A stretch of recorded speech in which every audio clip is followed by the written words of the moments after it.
Third world operations, you have to lean on your creativity and your risk taking. Like nobody is giving you a lot of oversight. They just want you to get the mission done, right? This is the priority. We don't care how you do it, get it done. So there's a big emphasis on individuality. There's a big emphasis on results. There's a big emphasis on outcomes. First world operations, hard target operations are different. There's a lot of oversight. There's a lot of weight in process instead of outcomes, right? Okay.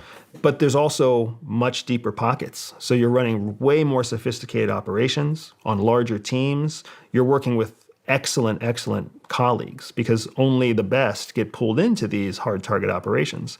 So sometimes you might be dealing with the guy that kind of fell off the back of the short bus when you're in a third world. Okay. But you're dealing with really top tier individuals when you're in hard targets. So I liked them both, but differently.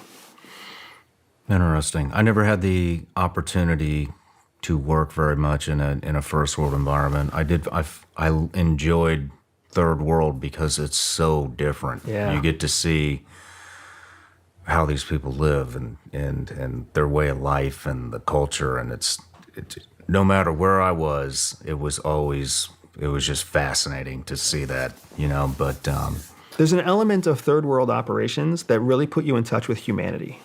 And that was something I valued. And I can sense that you're saying the same thing. You're saying it in a more politically correct way.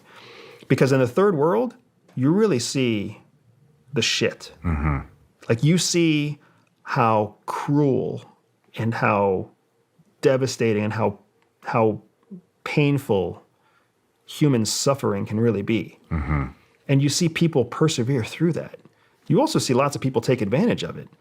But you see it. And it's a visceral reminder that we are human beings, and at a certain level, we are just animals. But when you deal with really refined operations, when you only deal with first world problems, you're dealing with like 3 layers above that core humanity.